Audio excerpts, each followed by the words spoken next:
Maalala ninyo ito. Mr. Duterte was arrested in compliance with our commitments to Interpol. Interpol Manila received an official copy of the ICC warrant. Interpol asked for help and we obliged because we have commitments to the Interpol which we have to fulfill. If we don't do that, they will no longer help us. Ang Russia ay hindi miyembro ng ICC. Ang Israel ay hindi rin miyembro ng ICC. Ang Israel at Russia ay parehong miyembro ng Interpol. Ano ang implication nito? Ang Interpol ay mag-activate lamang sa utos ng gobyerno, which means ang leader ng bansang miyembro ng Interpol.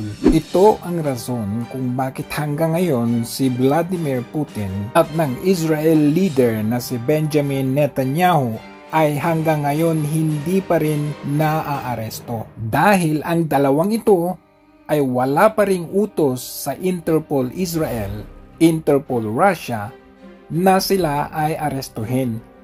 Sino ba naman ang tanga na ipaaresto ang sarili nila? Kung sakali man isa sa kanila ang lumabas ng bansa at pupunta sa isang bansang miyembro ng Interpol, pwedeng ipahuli ng bansang yon at isuko sa ICC. All states that signed the Rome Statute have the obligation to cooperate in accordance with Chapter 9, ICC spokesman Fadi El Abdallah told the BBC.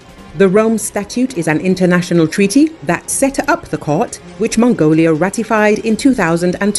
Pero natapos na ang biyahe ni Putin sa Mongolia ay hindi naman siya inaresto. Ibig sabihin nito, hindi nag-comply ang Mongolia being a member of the ICC at ng Interpol. In the case of PRRD, lumabas ang warrant of arrest March 7, 2025. Dumating siya sa Hong Kong March 9, 2025 at namalagi hanggang lumipad ng March 11 pabalik ng Pilipinas. Bagamat hindi miyembro ng ICC ang China, ay miyembro naman ng Interpol. Kung pagbabasyan ang sinasabi ni Marcos Jr.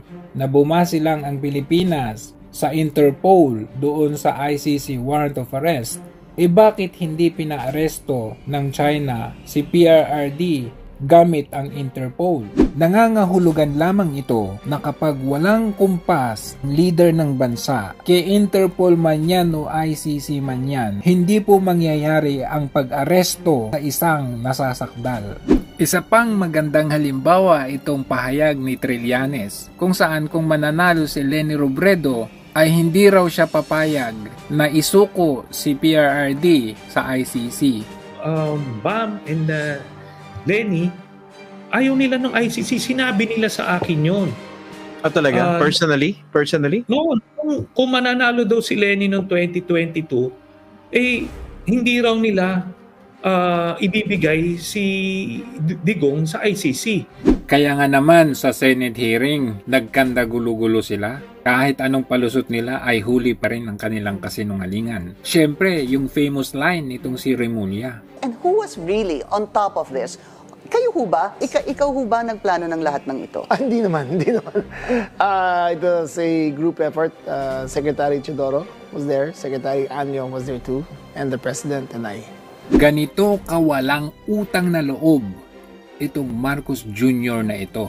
Samantalang si PRRD, kahit enemy of the state, iniisip pa rin niya ang kapakanan ng tao. Mahirap ang mamatay sa hindi mo bansa. Maria Sison will come home. I will allow him, and he can have also his freedom.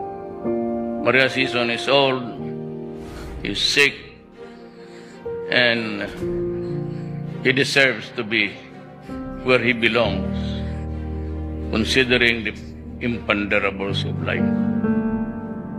Lahat naman tayo, we go sometime. And it is a terrible thing, I said, to die in another country.